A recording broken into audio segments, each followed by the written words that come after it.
Yo, I'm Justin Anulu, and you're just in time for this week's discussion video. The topic I'd like to talk about is the lightning bending in Legend of Korra, specifically its use as the power source for Republic City. Now, I could go on and on for a while about my particular gripes with lightning bending being used as a power source that way, but I'd rather focus more on the positives here, and the positive change that I'm thinking would work better for the theming as well as would remove my gripes with using lightning bending for this, is that they already have a much better, in my opinion, power source to already be used for electricity generation: coal. If you'll recall, the development of steam power via coal was one of the main factors in the economic and industrial boom that the Fire Nation initially had, that caused them to say, hey, you know, we've got all this power and all this technology, let's go share it with the world by force. And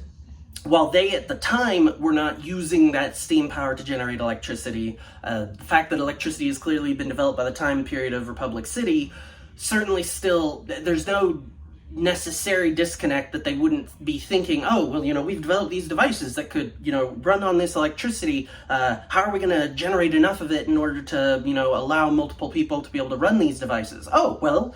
we already use steam power, and granted, it would be a slight, they would have to discover how to turn that into electricity, but considering they're already making things like radios, I feel like the ability to turn motion of a turbine into electricity via steam, coal burning, yada yada, that shouldn't be too big of a leap, and it would provide a much more solid through line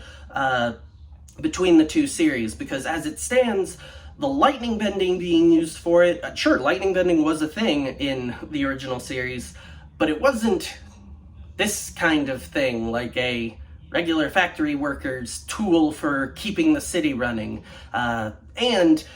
I think that thematically, this would be a really interesting way of maybe not redeeming the Fire Nation's use of coal, but giving it a new angle, because throughout most of the original series, including the episode that this picture is from, don't know why I pointed up, down, I'm not sure exactly where it's going to be once editing goes through, but that factory that's producing something or other, and by obviously using coal to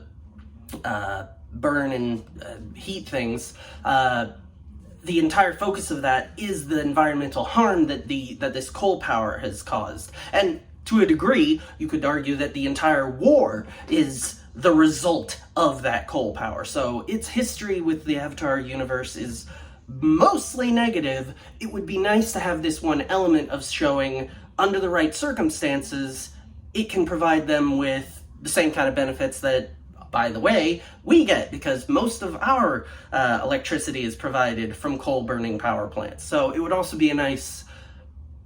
grounding element, considering the alternative is, as they used it, having benders be the ones that the city's power is reliant on, which I think thematically confuses some of the Amon plot lines about how the benders are all above the non-benders, but there are also benders who are clearly in a position in society that's really, really low, and I know that exceptions don't break the rule. Anyway, that's just sort of a thought that I've had, that I would prefer to switch those two out. But what do you think? Do you have a different idea for power generation, or do you just like things the way they are? I'd love to hear your comments in the comment section down below, and I'll catch you next time. Yo, thanks for watching. If you enjoyed the video, like and leave a comment. Subscribe and hit the bell icon if you want YouTube to let you know when more uploads arrive. I've put links in the description for if you want to follow the channel's Twitter or Facebook, as well as a link to the channel's Patreon if you'd like to support the channel. Once again, thanks for watching, and I'll catch you next time.